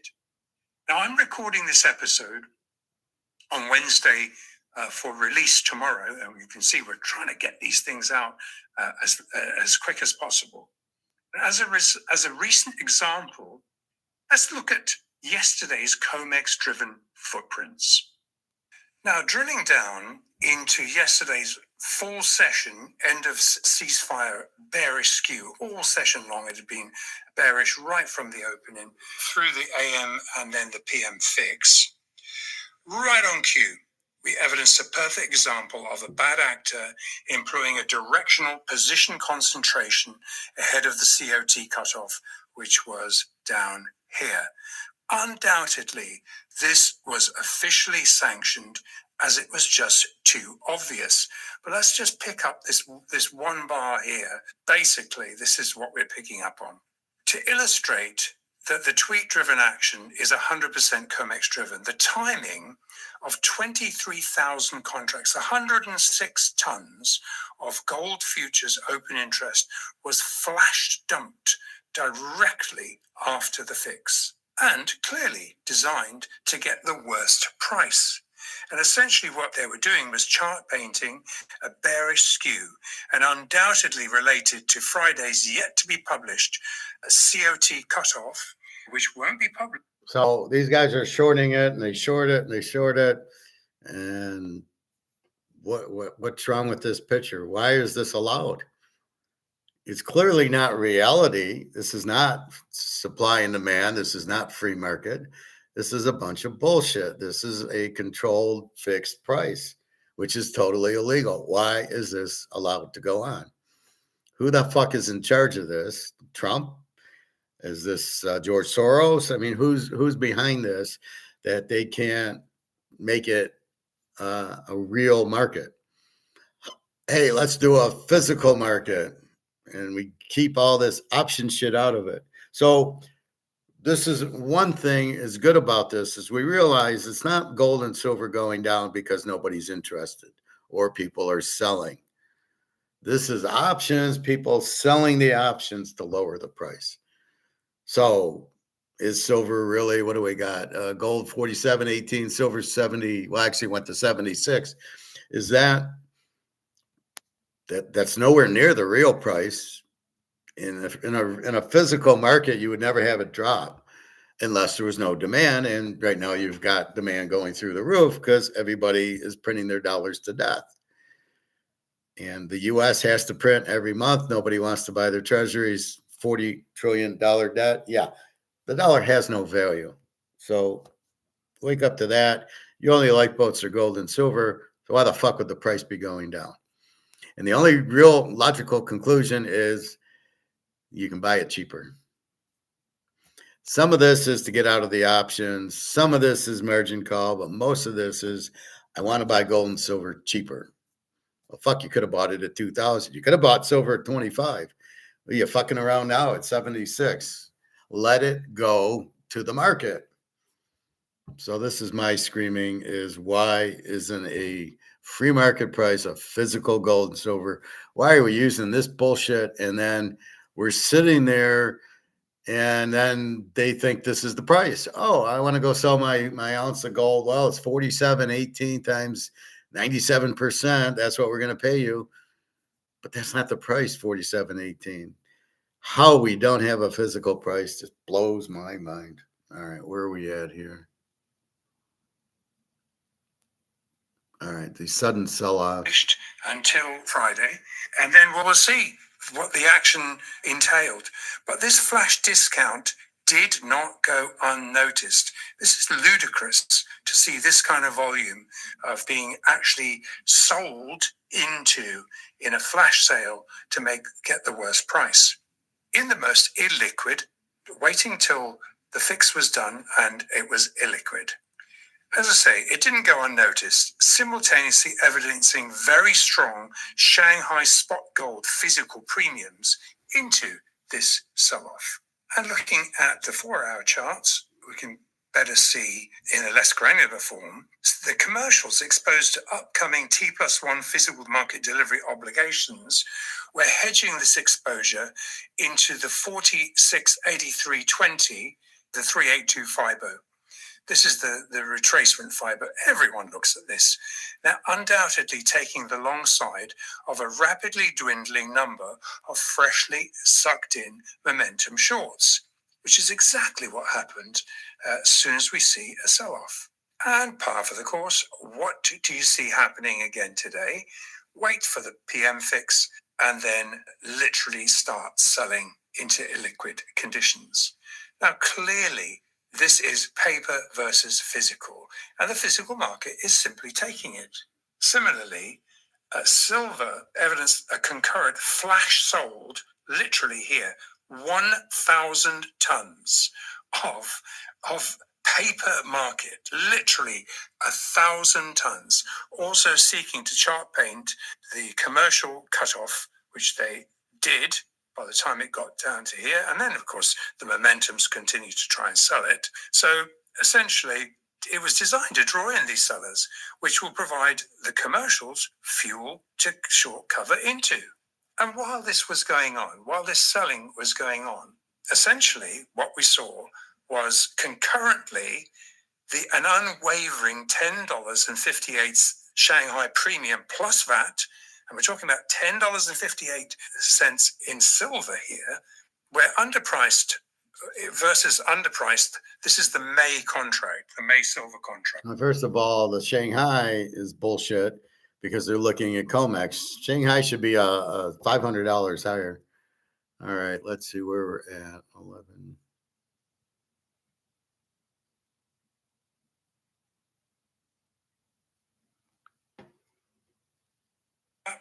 Into around about this level here. Now, while the COMEX CME data, all these yellow points here are the COT cutoffs, yesterday's being the 21st. So while these CME data while it's regulated and reported to the CFTC regulatory body as a snapshot report every Tuesday, that's all you get. And of course it will, as it was at the big close yesterday, albeit 3 days old and always extremely cell dated, the unregulated offsetting LBMA data is completely unregulated and unreported. So while there are underlying aspects in this report that are useful, In this case, the one-way exit of Lifeblood COMEX open interest, however, is just underway. However, from a commercial to speculative positioning, this report is actually useless. So here's an example of a COT report. Let's have a look. Now here is the latest COT report. Who cares? It's not relevant. I don't know what he's wasting his time on it. They say they're worthless, so why is he talking about it?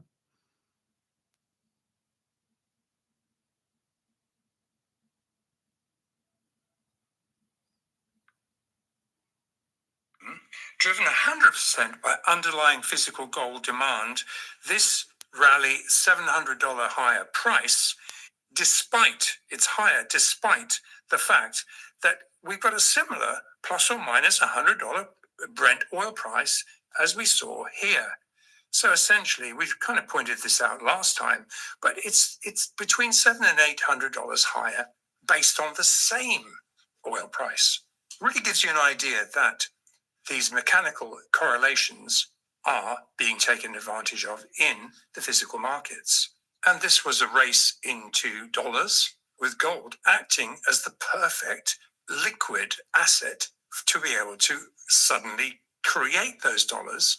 And it involved, obviously, some leases and some sales of gold. Gold did what it's supposed to do, hedge positions and create dollar liquidity when it wasn't there. And you can clearly see physical gold was repurchased. And as we evidenced into yesterday's COMEX-driven dips, it was designed to get the worst possible price, and it just gets snapped up in the tight for supply, physically settled markets. Liquidity providers assess this physical market discipline has forced a combination of momentum short covering alongside leased gold being bought back at higher prices. And following this race to sell gold to meet dollar shortages, the mainstream media is under the misapprehension that gold is no longer a safe haven hedge, ignoring the fact that it provides instant first-tier liquidity into the war-driven, oil spike-driven flash dollar shortages, whereas central bank sovereigns and a very healthy suite of institutional traders widely view gold as the ultimate safe haven. We're evidencing many institutionals publicly unshaken from this view. So into this third week of heavily capped action, well, tweet bingo conditions really, the liquidity has been so thin that intraday crosses oscillate between bullish and bearish and then back to bullish again. If the paper market had full control, this would not have been the bottom. They would have been targeting significantly lower. Now the bull-bear battle ahead of options expiry on Monday, and that is always a derivative event, it focuses on this three-week capped 4,800 level, which is pretty much what we're looking at here. And that is, so 4,800 futures is about 48.18 it's spot, 4,800 in spot is 48.18 equivalent. Now, while it's clear that silver, which goes into first notice and delivery a week today, on Wednesday the 29th, it has been attracting physical bidders on every COMEX-generated dip. Now, all the war-induced gold and silver futures-driven price compression has been COMEX-centric, with the momentums taking advantage of gaming thin conditions and wide spreads, the bid-ask spreads wide. None of the market makers really want to make a market in this condition. And with the bulk of the derivative sell weight following the silver and gold foreign exchange fixes, and you see most of the selling coming in after the fixes every single day. And also in silver, we're also seeing that really a lot of that action happening after the fixes, but far more so in gold. Net of that, last Friday's 48.70.50 PM fix marked the highest fix in a month. Yes, it's been gained lower, but synthetically. Into continued thin market momentum-centric capping into commercials exposed to T+1 delivery obligations, taking the long side, the gold fixes have, through this period of bullish consolidation, have typically evidencing a cycle of commercial buying and momentums then being forced to short cover. This synthetic capping action, which has followed each fix, is not going unnoticed in SGE-related Asian physical markets, capitalizing on this synthetically underpriced gold and silver. From a medium-term perspective, notwithstanding the bullish for gold and silver lurking private credit crisis and the CDS risks that are associated, the dollar looks ripe for a significant decline against gold and silver alongside all hard assets. There is no So, damage done. This race into gold, silver, and hard assets became pretty clear following the initial spike race into dollars to meet oil-related supply shortages, during which it is the view of every single liquidity provider that the debt-laden dollar was going to resume its structural long-term decline. No damage. So basically, what he's saying is he's blaming the war because everybody needs dollars because the price of oil is going up. So they need more dollars. They're selling their options in gold and silver to buy it, which makes no sense. Why don't you just buy fucking physical gold and silver? Nobody is selling their gold for oil, but they're selling their paper gold for that. So that's part of the reason it's not going up, even though it should go to the moon because of a war. Everybody knows the dollars are going to be heavily printed, heavily inflated, lose all their value, and you better be in gold and silver. So it just, we're fighting this COMEX bullshit Ponzi scheme that how this was created is a nightmare. This is just for the banks and JP Morgan mostly, just like you did. It's funny how JP Morgan has all this clout where he can do the central bank and he can do COMEX and he can take over the silver and the ETFs and all this shit. What a fucking nightmare that is. All right.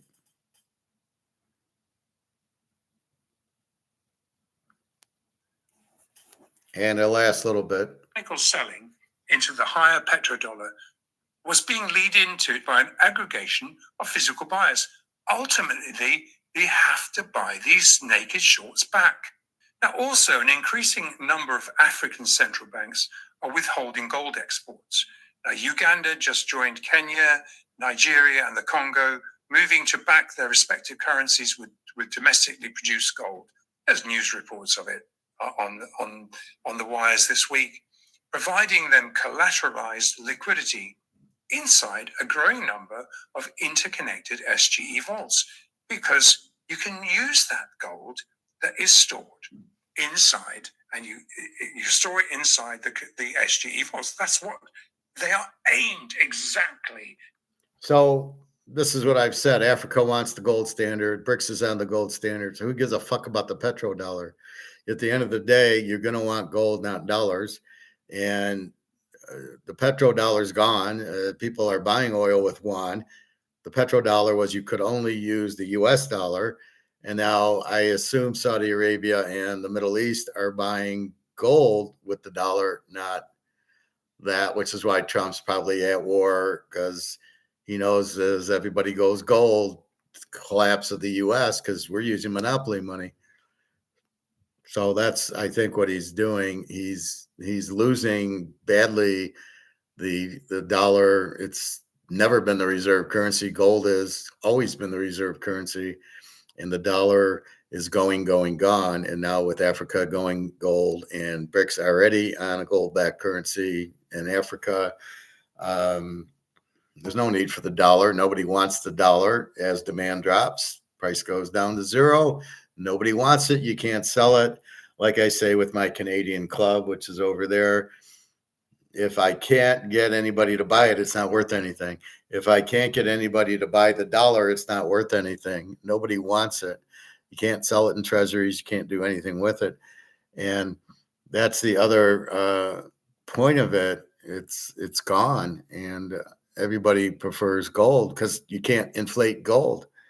You can't print gold and make it lose its value like you do with the dollar. So if they actually printed what the real value of the dollar is, it'd be like zero. So we know that. So we buy the gold and silver. We know the dollar's gone. They can say all they want, petrodollar, this and that, and they can say whatever the fuck. It ain't so. Sorry, Joe. It ain't so, Joe. That's bullshit. It's, so why does COMEX being allowed to keep playing these stupid games? Then Trump has a war and there's sort of gives them an excuse to play the game to keep the gold price down. That's what I think this war is more about, is getting the gold down so they can buy more of it because they realize they're fucked. So I don't know, but the U.S. is gone. And now the one problem I have is jet fuel. Fuel is going up and jet fuel is going way up. And let's say we want to go to Amsterdam or Germany or Greece. It's going to be expensive to take the flight, provided will the market bear it? So as these higher oil prices cause higher ticket prices at the airlines, who the hell, nobody's going to be able to afford to take the trip. So then the airlines are going to be in trouble because now they got to pay more for the jet fuel, but they can't charge the customer. You can make it $10,000 a seat. You're not going to get anybody on the plane. So we will see. All right, our last little bit from Mark. This kind of business. And the other main bullish takeaways focus on how the race to meet dollar shortfalls drove the initial spike lower into that 4,100 March 23rd low, but how we drew attention to last time, China and Arab oil producing nations were able to lean into to profit from this dollar to gold and silver windfall. And it is a windfall. They used this briefly inflated dollar window to secure hundreds of tons of undervalued gold and silver ounces at extremely overpriced dollars, locking in physical gold and silver while greatly benefiting their ongoing de-dollarizing gold conversions. It's physical buying that drove gold to range some $700 higher. And obviously, we're going to see a lot of volatility. We're seeing a lot of tweet-fueled volatility today. Again, we're talking about the ceasefire being extended. They're not extended. I mean, it's just constant. Nevertheless, netted out, what we're seeing is physical buyers coming in. And while it is not reported yet, I think we alluded to it last time, we have credible information that Russia bought back the 15 tons it sold directly to China in January, and they're buying it back at market. Reported, and when they sold it, it was reported at something like 52.50 or thereabouts, aggregated at that level. And subsequently, Russia has been actively converting these unfactored sanction relief oil bounty yuan receipts into war-driven, dollar-driven aberration to convert into physical gold at the Shanghai Stock Exchange. That's what's happening. All right, Andrew, and finally, what are you seeing in silver? So looking at silver, the latest World Silver Survey underscores massive supply shortages and higher global prices. Now, quote, "The silver market is entering a phase where traditional balancing mechanisms are weakening, supply cannot expand quickly enough, fabrication demand can fall, but is being replaced by investment demand. Inventories continue to absorb the difference, but at a declining margin of safety. This creates a system that is increasingly prone to volatility and upside repricing. The implication is straightforward." This is their quote. "The multi-year deficit is not an anomaly. It is the defining feature of the current cycle. Its resolution will not come through normalization. It'll come through price. And based on the trajectory outlined in the data, that process has already begun." Now, the bullion banks, long gold for their own books, are also long silver. There are a range of estimations, all above the current levels. The most notable coming from the Bank of America, assessing a base case for $135 per ounce to the extreme bull case of $309 per ounce. Bank of America targets are derived from the expectation of a higher gold price alongside a gold to silver ratio compression. Now, while Fed agent bank JP Morgan is the laggard, and they're just suggesting $81 silver, for all the reasons that we've just given, liquidity providers assess JP Morgan is actually extremely long silver for their own book and are not selling a single ounce. Obviously, they are an official agent for the Fed. They operate in the treasury markets, they operate in the gold and silver markets. And as we've recently outlined, while underpriced COMEX silver is locked in for delivery due to export controls, first notice warrants being demanded for delivery command premiums that mirror a 13% over 13% SGE physically settled spot price. This is plus VAT. And this means that cash settlements are based on an agreed, related bilaterally settled LBMA physical delivery price, and it's currently annualized conservatively at plus or minus 8%. Then you've got the sundry shipping costs. While these arbitrage margins are thin, silver is in such short supply that it's being drained into PBOC coffers. Now, given global US export controls have now been implemented, imports into London are being completely bypassed, forcing very large legacy market leasing costs. These leveraged borrowings are then sold into the market and ultimately end up flowing into the SGE physical hubs, forcing these borrowed and sold derivative benchmarks to be paid back at sequentially higher and higher prices. This is the doom loop that we referred to last time, and we've identified that this is what it is the broken COMEX gearbox. There's so much evidence that the COMEX is in the rearview mirror. And while lifeblood liquidity drains out of the West, there's only one viable non-default option, and that's to allow the silver price to rise to meet a physically settled supply-demand price set by institutionals in the global-facing, high-quality liquid asset collateralized free trade zone SGE exchange. So in summary, with long specs cleaned out and momentum shorts still embedded against the commercials on the long side, the setup is structurally as bullish as it was ahead of the commencement, the $75 October 24 rally into the highs from $45 into 121, and the $1,700 rally in gold from 38.50 to 5,600. Structurally and short term, this portends gold at 6,500, just a similar scope structurally, and silver at 155. Right now, consolidating smack in the middle of the mid-bullion bank ranges for silver and gold. So there you go. High demand, very limited supply. Price has to go up in our normal market. So we will see what happens. We've known that for a long time, and we're wondering why the fuck we're not seeing it. Then you get this war and crap like that, and we will see.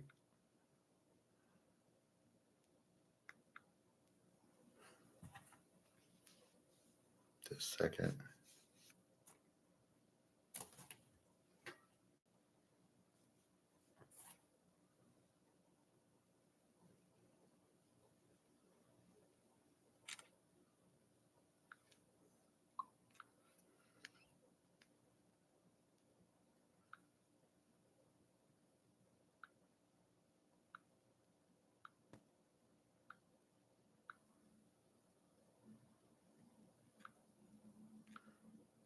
Anyway,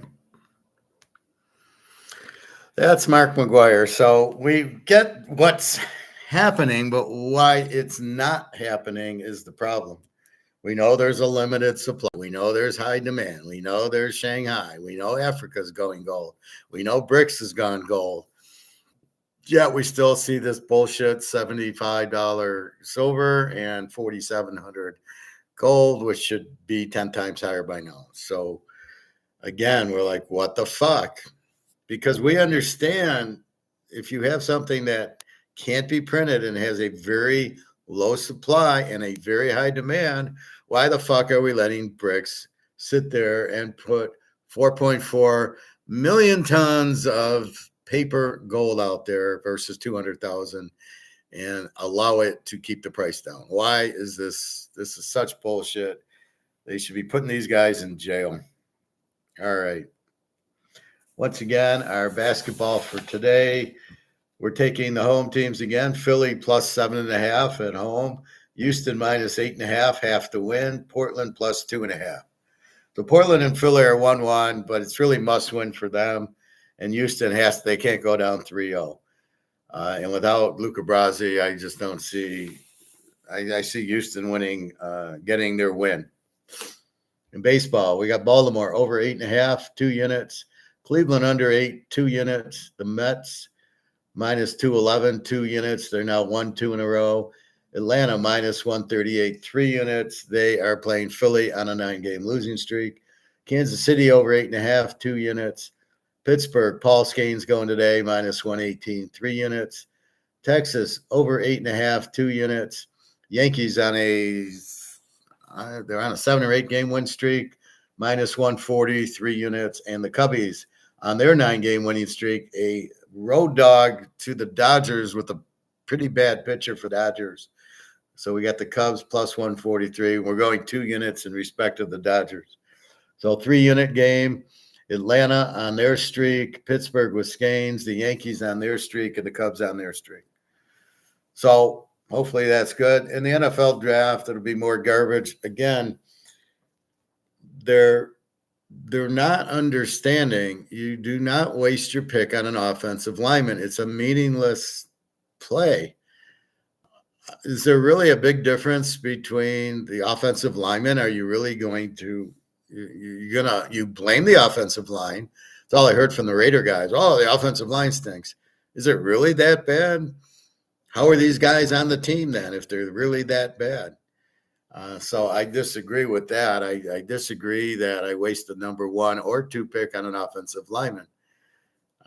My 3rd pick and my 4th pick got to be offensive linemen, because I can't get some of the skill position players that I can't get Ruben Bain later, and I can't get Bailey later. Those guys you have to pick up in the first round. The linemen I can get, like I said, 3rd or 4th round. You're not going to see a difference. Not every lineman in the pro football is a first-round pick, right? I mean, that's the key you got to understand. Most of them are not first-round picks. You waste a lot of draft on the first-round picks, but they're never there. I bet if we go through the line in each team, there's maybe 1 first-rounder, and then you got a 5th rounder, a free agent, a 6th round. Nate Newton, Larry Allen, these are not first-round picks of the Cowboys. So again, it just doesn't. It's just stupid, especially when this is a very rich defensive class. I see one guy from Texas Tech. I see nobody from Indiana defense, just the receiver. I see nobody from Miami but Ruben Bain and the other guy. And I'm seeing guys from Clemson. Excuse me, when did Clemson get a football team? Clemson sucked last year. So anyway, that's what we have. And so you got to keep that in mind. So we'll keep an eye on the draft. We'll talk about it. I think there's 2 rounds today and then 4 rounds tomorrow. And you'll never hear of any of the players. With all this moving around and signing these guys as if they're NFL free agents, it's really difficult because you don't have a good bearing on these players. Cam Ward is not good.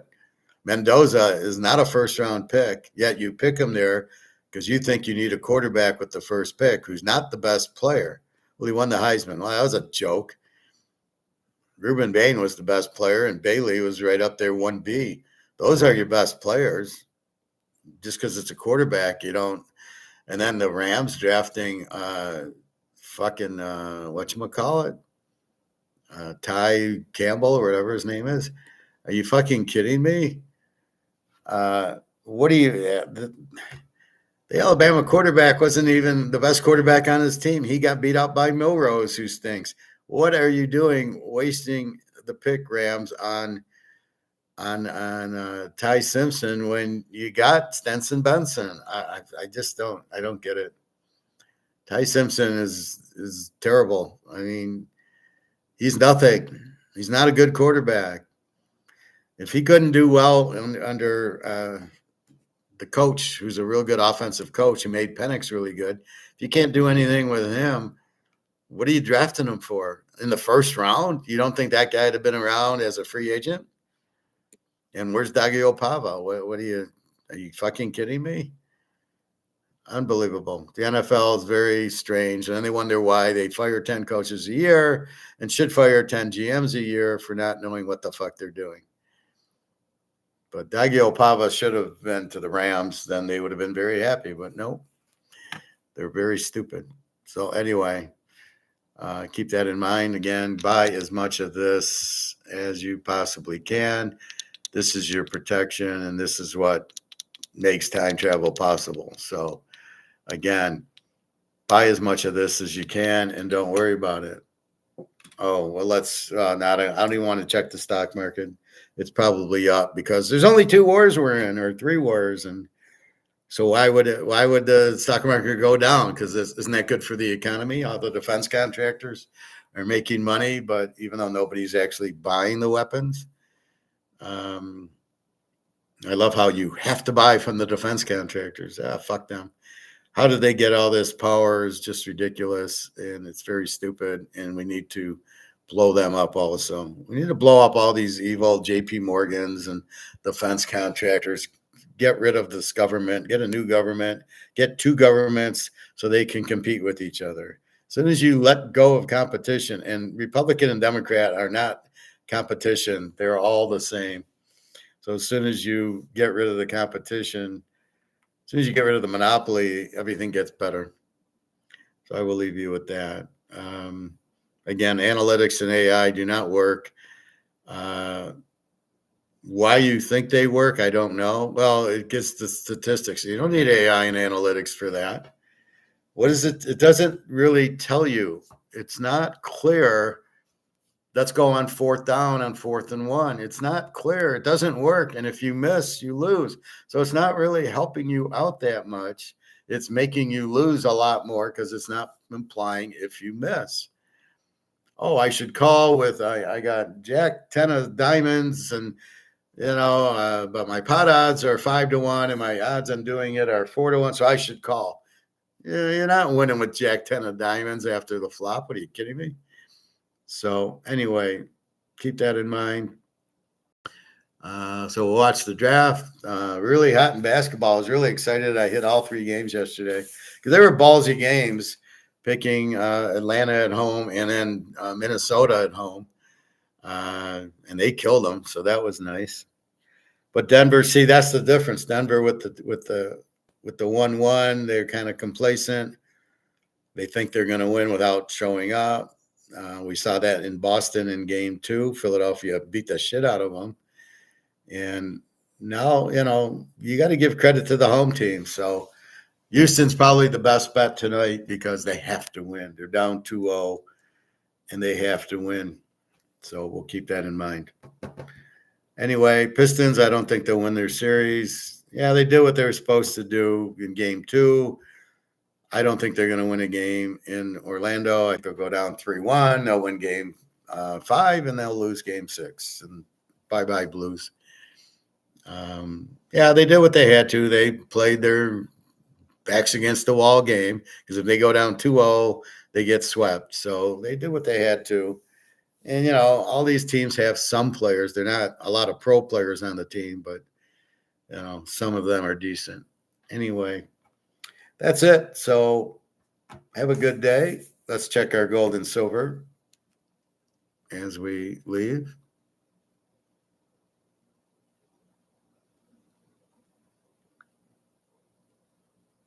No, I don't want to go here.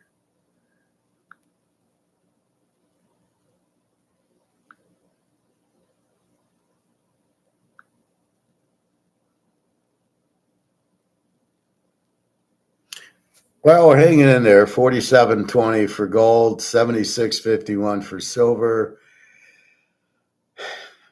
We got into the 48.70s earlier in the week, so it's holding up at 47, but why did it go down to 46.60 when China hit it? China keeps knocking it down, which makes no, I guess they want to buy. And then silver at 76.55. We will see about that. So that appears to be, but it was just 80 on like Monday, it was 80, and now it's 76. And you're like, oh, no demand for silver? No, that's not right. Oh, all these paper shit, or the fact that oil is going up, or the dollar strengthens because oil is more expensive, which has no bearing on gold and silver at all. We got to get rid of this paper system. It's bullshit. We need a physical system. Then you're going to see some serious, $10,000-$15,000 gold and $1,000-$2,000 silver, which is where it should be at. So all I can say is just keep buying the shit out of it as much as you can. All right, my TJ King family, have a good weekend.